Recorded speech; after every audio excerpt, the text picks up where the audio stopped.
காதல் கேட்டுக்கொண்டு வருமா? தோட்டத்துக்குள் பறவை வந்தால் வேலி என்ன தடுத்திடுமா?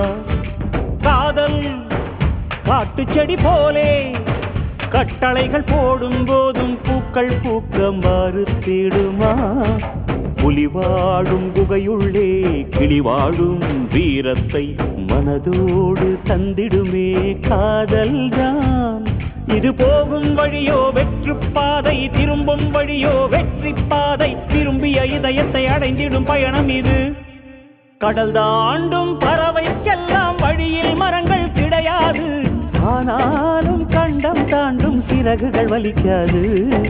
மலையேறும் எறும்பின் கால்கள் வெயிலை மிதித்து உடையாது, மனதோடு காதல்